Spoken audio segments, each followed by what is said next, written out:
नमस्कार दर्शकों, मैं निशांत शर्मा आपका सक्षम न्यूज इंडिया में हार्दिक स्वागत करता हूं। हमारे साथ आज मौजूद हैं बात करने के लिए भारतीय किसान यूनियन लोक शक्ति के राष्ट्रीय महासचिव व राष्ट्रीय सह प्रवक्ता श्री SK गिरी जी। सर्वप्रथम मैं आपका अपने SNI न्यूज चैनल में हार्दिक स्वागत करता हूं। सर, महाराष्ट्र में एक बहुचर्चित चैनल रिपब्लिक भारत, उसके chief editor mister Arnab Goswami 2018 में एक क्लोजर रिपोर्ट लगाई गई थी और आज 2020 में उसको पुनः दोबारा से खोला गया है और उसके चलते उनकी गिरफ्तारी की गई है। क्या कहेंगे, क्या विषय है? देखिए, सबसे पहले तो मैं आपको SNI चैनल को धन्यवाद देता हूं कि आप मुझ तक पहुंचे और इस विषय में जानने की इच्छा रखी। सबसे पहले मैं बता देता हूं कि महाराष्ट्र सरकार ने ये जो भी काम किया है वो बहुत ही गलत किया है और महाराष्ट्र सरकार के लिए और पूरे शिवसेना और कांग्रेस के लिए ये दुर्भाग्यपूर्ण संकेत है पूरे देश में।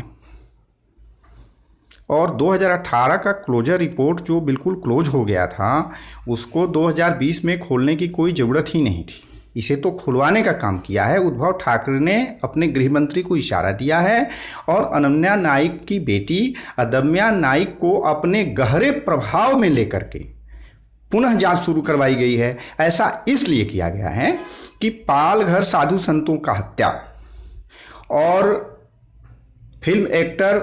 उभरते फिल्म एक्टर बिहार के सितारा सुशांत सिंह राजपूत के आत्महत्या के मामले में जो निर्भीक तरीके से, बेबाक तरीके से स्टिंग ऑपरेशन करने का जो काम किया अर्नब गोस्वामी और रिपब्लिक चैनल ने, उसके वजह से महाराष्ट्र सरकार की काफ़ी बदनामी हुई देश और दुनिया में। शासन प्रशासन को ऐसा नहीं होना चाहिए और अपने लोगों को बचाने में, इस बदले के भावना में अनन्या नाइक की बेटी अदम्या को अपने प्रभाव में लेकर पुनः केस को खुलवाया गया। ये बहुत ही महाराष्ट्र सरकार के लिए दुर्भाग्यपूर्ण संदेश है। सर, महाराष्ट्र सरकार के लिए ऐसा करने का क्या कारण हो सकता है? बदले की भावना से की गई कार्रवाई है। कौन सी भावना बदले की मैं बात करूं आपसे? बदले की भावना की महाराष्ट्र सरकार की काफ़ी छीटाकसी हुई, काफ़ी थू-थू हुई पूरे देश में, जहाँ की महाराष्ट्र सरकार की पुलिस कमिश्नर, पूरी प्रशासन नाकाम साबित हुई। तब बिहार सरकार को CBI को ऑर्डर करना पड़ा, केंद्र सरकार को पहल करनी पड़ी, बिहार सरकार को पहल करनी पड़ी। जनता पूरे उतावले हो गए, जस्टिस फॉर सुशांत किए, उसकी आवाज़ उठाया इस बदले के भावने में। अब देखिए, महाराष्ट्र सरकार को कंगना रनौत ने भी समर्थन में बोला। वो तो चैनल का नहीं है, वो तो फिल्म की अभिनेत्री है। उसके घर को विदाउट नोटिफिकेशन तोड़ दिया गया। क्या वैसे अलीगल और मकान नहीं है क्या? बहुत हैं। तो ये हिटलरशाही है, तानाशाही है। जो महाराष्ट्र सरकार है, क्या चौथे स्तंभ को दबाने का प्रयास किया जा रहा है? देखिए, बिल्कुल हमारे देश को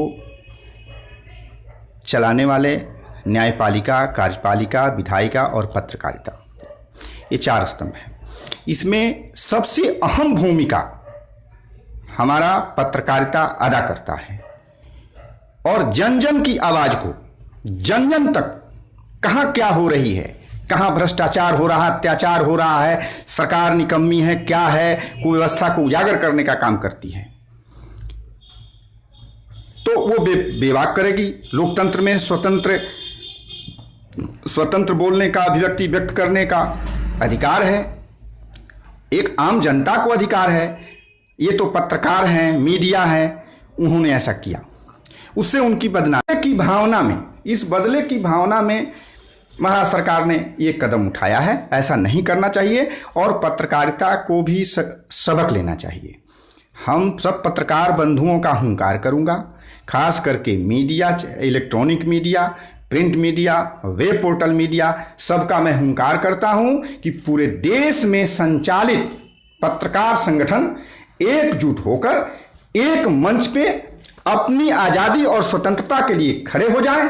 हम आपके साथ कंधे में कंधे मिलाकर पूरा किसान यूनियन एकजुट करने का काम करूंगा। पूरे गोस्वामी समाज के सभी संगठन एक हैं, पूरे देश की जनता एक है। जरूरत पड़ेगी तो बम्बे में जाकर के ईंट से ईंट बजाने का काम करूंगा। उद्धव जी आप सुन लीजिए, आप ये बचकाना हरकत किए हैं जो किसी भी मायने में ठीक नहीं है। मौजूदा महाराष्ट्र सरकार और केंद्र सरकार के लिए कोई संदेश? मौजूदा साथ ही केंद्र सरकार से भी ये निवेदन करूंगा, केंद्र सरकार के माननीय प्रधानमंत्री जी से और गृह मंत्री जी से, कि महाराष्ट्र में तानाशाह हिटलरवादी सरकार को अविलंब बर्खास्त कर राष्ट्रपति शासन लागू किया जाए और जनता जो चाहती है उसको पूरा किया जाए और सुशांत को न्याय दिलाने का काम किया जाए। अन्यथा इसके बहुत बुरे परिणाम केंद्र सरकार पर भी हो सकती है। धन्यवाद हमसे बात करने के लिए, बहुत बहुत आपका। हमारे साथ मौजूद थे भारतीय किसान यूनियन लोक शक्ति के राष्ट्रीय महासचिव व सह राष्ट्रीय प्रवक्ता श्री डॉक्टर S.K. गिरी जी। उन्होंने जैसा कि बताया कि जो चौथा स्तंभ है उस पर जो प्रहार किया जा रहा है प्रदेश की जो मौजूदा सरकार है महाराष्ट्र सरकार द्वारा, वो बिल्कुल कहीं ना कहीं गलत है। और साथ ही उन्होंने ऐसा आश्वासन भी दिया कि अगर जरूरत पड़ी तो बॉम्बे में ही आकर महाराष्ट्र सरकार के खिलाफ जो है जन आंदोलन भी किया जाएगा। नोएडा से निशांत शर्मा, सक्षम न्यूज़ इंडिया।